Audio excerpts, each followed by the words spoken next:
الحمد للہ رب العالمین والعاقبۃ للمتقین الصلاۃ والسلام علی سید الانبیاء والمرسلین والحمد للہ رب العالمین اما بعد فاعوذ باللہ من الشیطان الرجیم بسم اللہ الرحمن الرحیم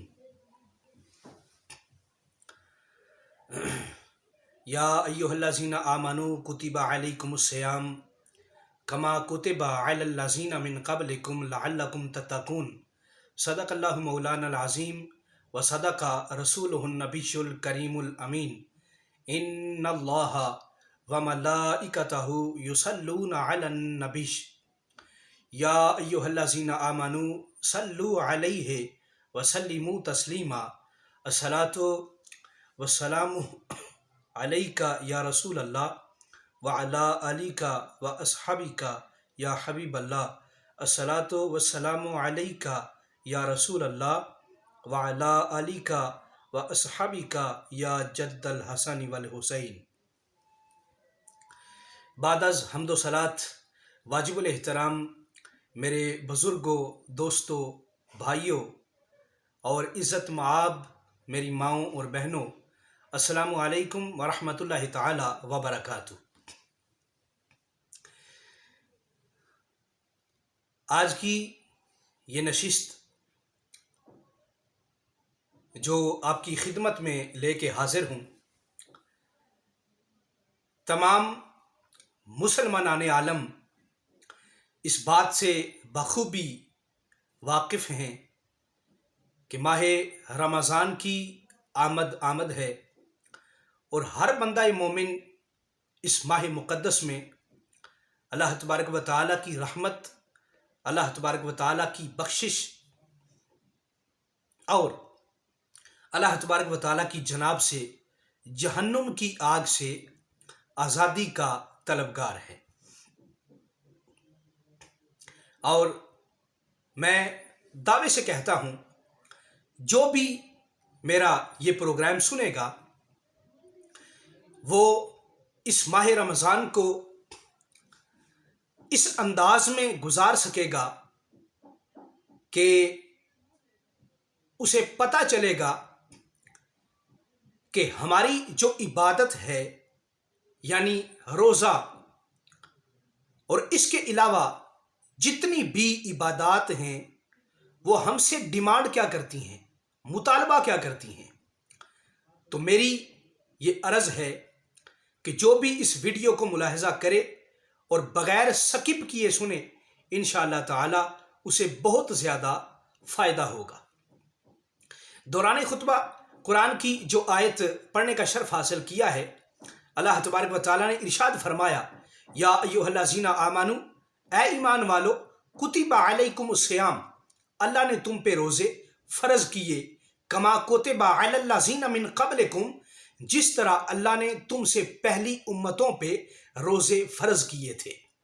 اب اللہ تبارک و تعالیٰ نے یہاں پہ فرضیت روزہ کا جو مقصد ہے، جو سبب ہے، اسے بیان فرمایا، اور وہ کیا ہے؟ فرمایا لعلکم تتقون، تاکہ تم متقی بن جاؤ، پرہیزگار بن جاؤ۔ اب اس آیت کا جو کمپریہنشن ہے اسے ایک مثال کے ذریعے میں سمجھانا چاہتا ہوں، تاکہ سامعین کے لیے یہ جو روزے کا مقصد ہے وہ سمجھنا آسان ہو جائے۔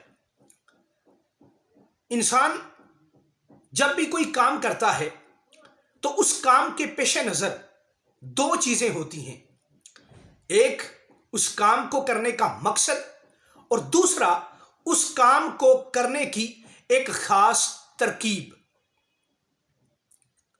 مثال کے طور پہ جب انسان ناشتہ کرتا ہے یا دن کا کھانا کھاتا ہے یا عشائیہ کھاتا ہے تو انسان 3 ٹائم کھاتا ہے یا 2 ٹائم کھاتا ہے یا 3 ٹائم کھاتا ہے یا 1 ٹائم کھاتا ہے، تو انسان کے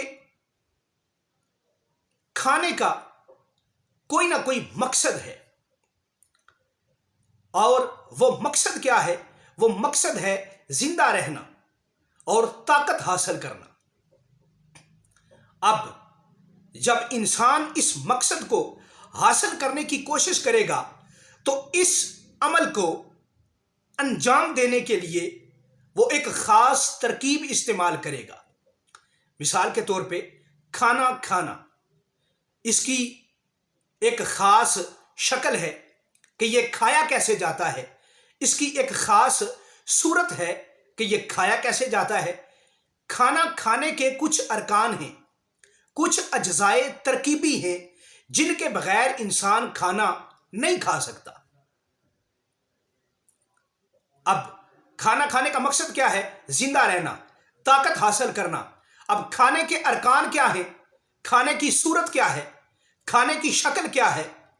وہ یہ ہے کہ سب سے پہلے انسان اپنے ہاتھ واش کرے گا، دھوئے گا۔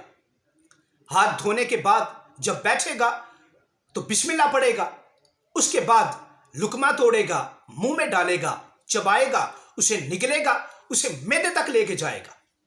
یہ کھانا کھانے کی ایک خاص صورت ہے، ایک خاص شکل ہے۔ آپ اسے کھانے کے ارکان بھی کہہ سکتے ہیں، آپ اسے کھانے کے اجزائے ترکیبی بھی کہہ سکتے ہیں۔ اب میں مثال کو مزید وضاحت دوں گا تاکہ مسئلہ سمجھ آ جائے۔ ایک انسان ہے، اس نے جب کھانا کھایا تو کھانا کھا لینے کے بعد اس نے سوچا کہ کھانا کھانے کے چند ارکان ہیں، جیسے میں نے آپ کو بتایا۔ اس نے وہ ارکان ادا کیے اور کھانا اس کے پیٹ میں چلا گیا۔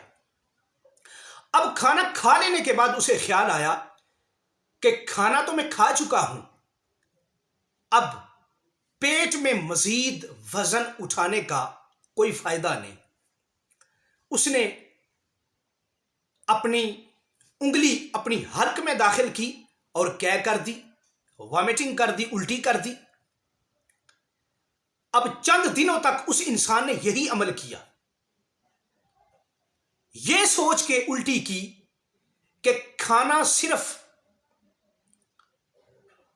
چبانے کا نام ہے، لقمہ منہ میں لے جانے کا نام ہے، پھر اسے چبانے کے بعد نگل جانے کا نام ہے۔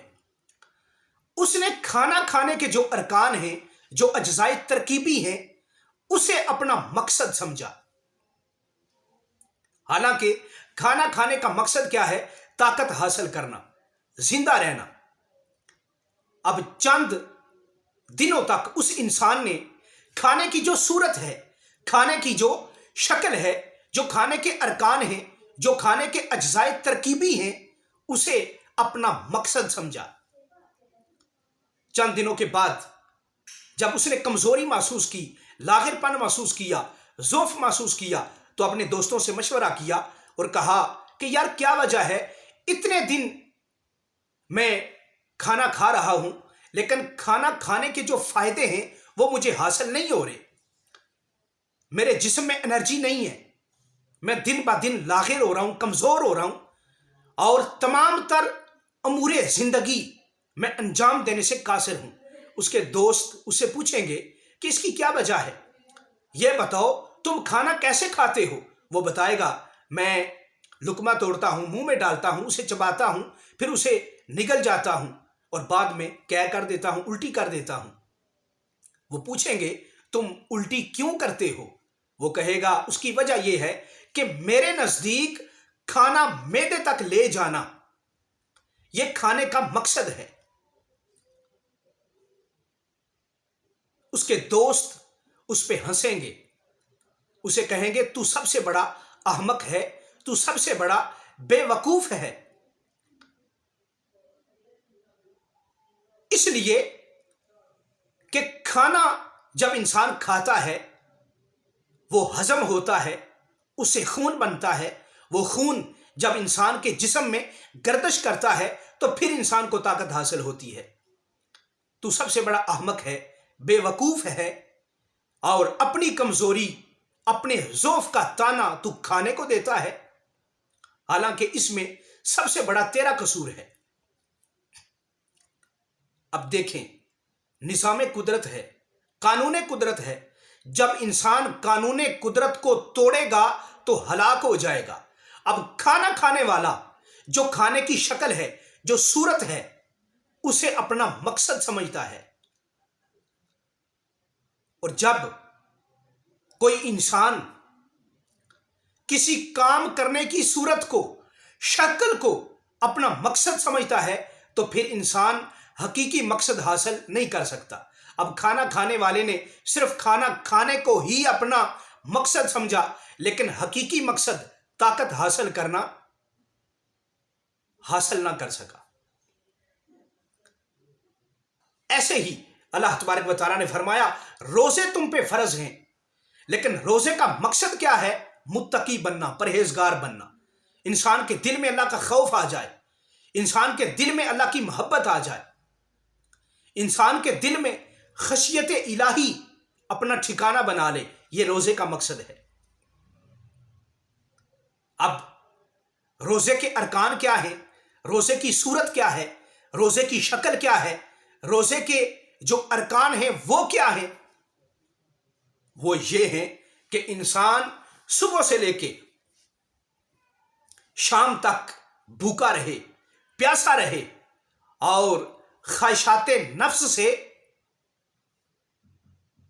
اپنے آپ کو باز رکھے۔ یہ روزے کے ارکان ہیں۔ روزے کا مقصد کیا ہے؟ انسان متقی بن جائے، پرہیزگار بن جائے۔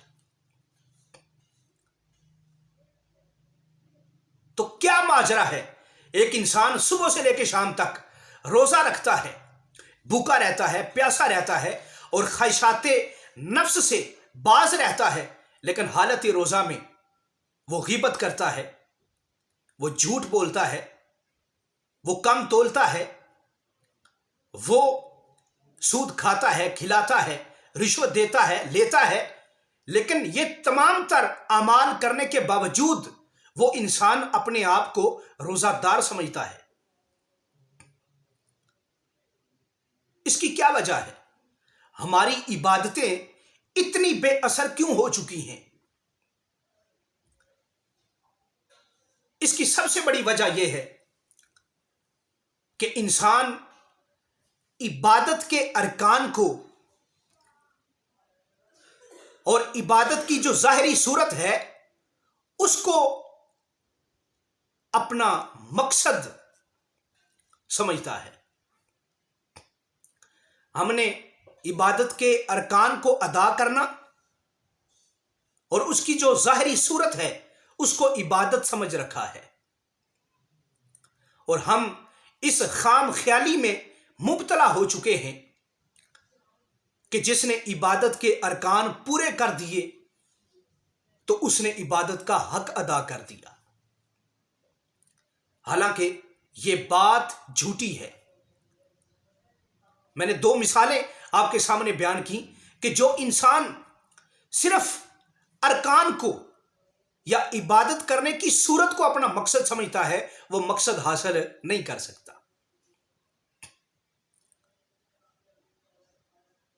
اب سوال یہ پیدا ہوتا ہے کہ ان تمام چیزوں کی آخر وجہ کیا ہے؟ اس کی وجہ صرف یہ ہے کہ ہم عبادت کا جو مفہوم ہے، جو صحیح مفہوم ہے، اور جو عبادت کا اصل مقصد ہے وہ ہمارے ذہنوں سے مٹ چکا ہے۔ ہم سمجھتے ہیں صبح سے لے کے مغرب تک بھوکا رہنا، پیاسا رہنا، خواہشات نفس سے رکا رہنا یہ عبادت ہے، حالانکہ یہ عبادت نہیں ہے، بلکہ یہ عبادت کی صورت ہے۔ صبح سے لے کے شام تک پیاسا رہنا، بھوکا رہنا اور خواہشات نفس سے رکا رہنا یہ عبادت نہیں، یہ صورت عبادت ہے۔ اور صورت عبادت بنانے کا مقصد یہ ہے کہ انسان کہ دل میں اللہ کا خوف پیدا ہو جائے، اللہ کا ڈر پیدا ہو جائے، خشیت پیدا ہو جائے، اور انسان اپنے نفس پہ جبر کرنا سیکھ جائے۔ یہ عبادت کا اصل مقصد ہے، یہ روزے کا اصل مقصد ہے۔ اب دیکھیں، حالت روزہ میں ہر انسان یہ کوشش کرتا ہے کہ ہر اس چیز سے بچا جائے جو چیز اس کے روزے پہ اثر انداز ہوتی ہے۔ کتنی پیاس لگ جائے، کتنی بھوک لگ جائے، انسان اس کے باوجود نہ کوئی چیز کھاتا ہے، نہ کوئی چیز پیتا ہے۔ کیوں؟ اسے اللہ کا ڈر ہے، اسے اللہ کا خوف ہے۔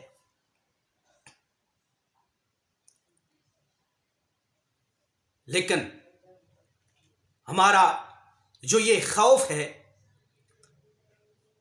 ہمارا جو یہ ڈر ہے، یہ صرف جو عبادت کی صورت ہے اس حد تک ہے۔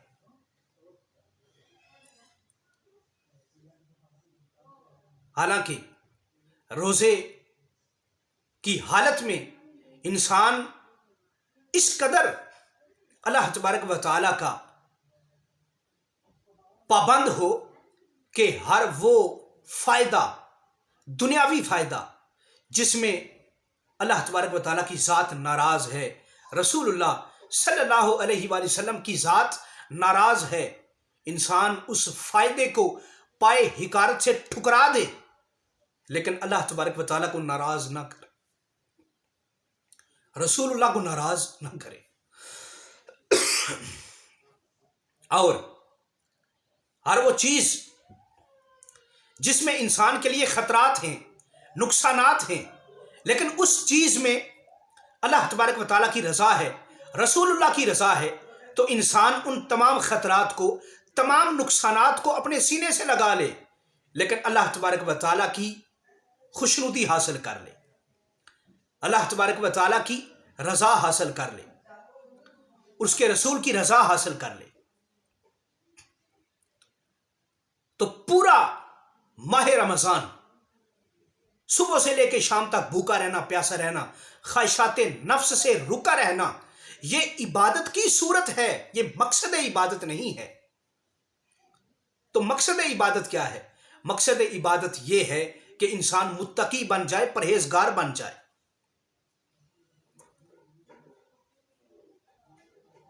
انسان کا نفس جو کہ سرکش ہے، ماہ رمضان کے اندر یا ماہ رمضان کے علاوہ اگر انسان کا نفس انسان کو اللہ کی نافرمانی کے لیے اکساتا ہے، رسول اللہ کی نافرمانی پہ اکساتا ہے، تو انسان نے اس پورا ماہ مقدس کے اندر جو ایک مہینہ مشق کی ہے، جو پریکٹس کی ہے، وہ کیا کی ہے کہ انسان نفس پہ جبر کرنا سیکھ جائے۔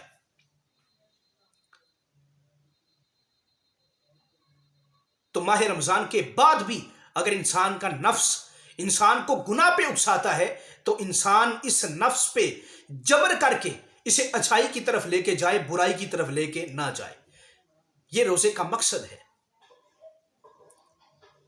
یہ روزے کی اصل حقیقت ہے۔ لیکن شومی قسمت ایسا نہیں ہوتا۔ جب بھی ماہ رمضان ہم سے جدا ہو جاتا ہے، جب شوال کا مہینہ آ جاتا ہے، تو انسان رمضان گزرتے ہی وہ تمام تقوی، پرہیزگاری جو انسان نے رمضان کے اندر اپنی ذات پہ لاگو کی ہوتی ہے، انسان وہ تمام پرہیزگاری اگل دیتا ہے۔ جس طرح وہ کھانا کھانے والا صرف کھانا کھانے کی شکل کو مقصد کھانا سمجھتا ہے اور بعد میں اس کھانے کو کیا کر دیتا ہے، تو نتیجتاً اسے طاقت حاصل نہیں ہوتی۔ اسی طرح صرف بھوکا پیاسا رہنا یہ روزے کا مقصد نہیں ہے، بلکہ یہ روزہ رکھنے کی صورت ہے، یہ عبادت کی صورت ہے۔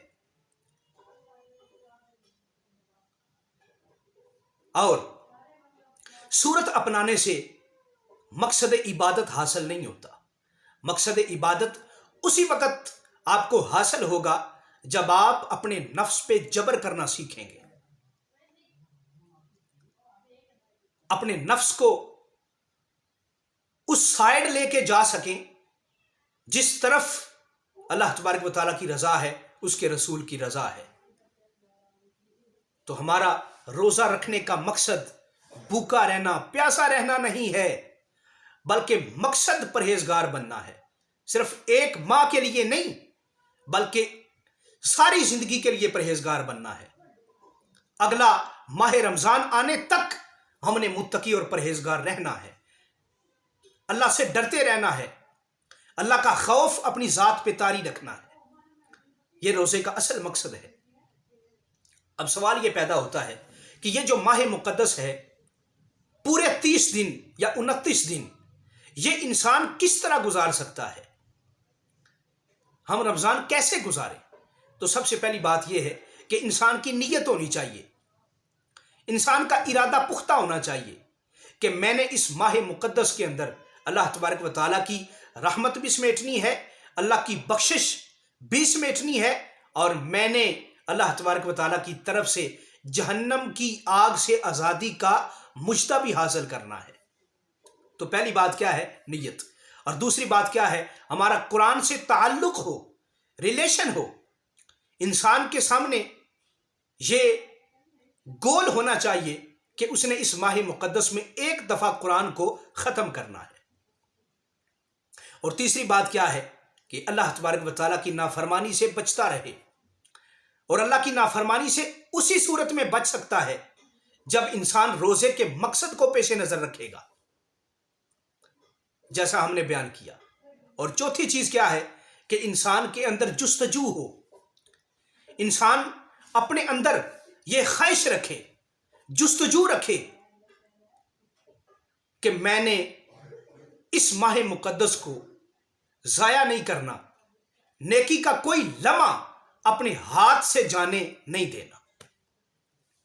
اور پانچویں بات کیا ہے؟ انسان قیام اللیل کرے، رات کے وقت اللہ تبارک و تعالیٰ کی بارگاہ میں کھڑا رہنا سیکھے، نوافل ادا کرے، نماز تراویح ادا کرے۔ اور چھٹی چیز کیا ہے؟ ذکر کرتا رہے، اللہ کی بارگاہ میں بار بار گڑ گڑا کے تضرع کر کے دعائیں مانگے۔ کیوں؟ کہ انسان کی زندگی میں ہو سکتا ہے یہ ماہ دوبارہ اسے نصیب ہو یا کہ نہ ہو۔ اور ساتویں چیز یہ ہے کہ انفاق فی سبیل اللہ کا اہتمام کرے۔ اگر صاحب ثروت ہے، اس کے پاس دولت ہے، مال ہے، تو اس مال کو اللہ تبارک و تعالیٰ کی راہ میں خرچ کرے۔ بعض اللہ کے بندے ایسے ہوں گے جن کے پاس کھانے کو کچھ نہیں ہوتا، تو انسان ایسے لوگوں کا آسرا بن جائے۔ اور اس کے بعد آٹھویں چیز یہ ہے کہ انسان دعوت الی القرآن کا اہتمام کرے۔ اگر پڑھا لکھا ہے تو خود ایک مقرر کی حیثیت سے، ایک مدرس کی حیثیت سے لوگوں کے لیے دعوت قرآن کا اہتمام کرے۔ اگر خود اس قابل نہیں ہے تو پھر ایسا اہتمام کرے کہ کسی عالم دین کو منگوا کے، بلا کے ایک محفل کا اہتمام کرے اور لوگوں کے لیے دعوت قرآن کا بندوبست کرے۔ تو یہ وہ عوامل ہیں کہ جن عوامل پہ عمل کرنے سے انسان ماہ رمضان بہترین انداز میں اور اللہ تبارک و تعالیٰ کی خوشنودی کے لیے گزار سکتا ہے۔ دعا ہے اللہ تبارک و تعالیٰ ہمیں صورت عبادت اپنانے کے ساتھ ساتھ مقصد عبادت بھی حاصل کرنے کی توفیق عطا فرمائے۔ صرف عبادت کی شکل اختیار کر لینا اور محض اسے ادا کرنا ہمارا مقصد نہ ہو، بلکہ جو ہمارا عبادت کا حقیقی مقصد ہے، اللہ تبارک و تعالی ہمیں وہ مقصد حاصل کرنے کی توفیق عطا فرمائے۔ اللہ تبارک و تعالیٰ کی بارگاہ میں دعا ہے جو بھی میرے بھائی، میرے بزرگ، میرے دوست اس پروگرام کو سنیں، ان سے گزارش ہے کہ ہمارا جو چینل ہے اس چینل کو سبسکرائب کریں، اپنے کمنٹس کا اظہار کریں، اور جتنا ہو سکے اس کار خیر کو، اس پروگرام کو اپنے دوستوں کا ساتھ شیئر کریں تاکہ وہ بھی اس سے استفادہ کریں۔ اللہ تبارک و تعالیٰ عمل کی توفیق عطا فرمائے. وما علیہ الا البلاغ والسلام.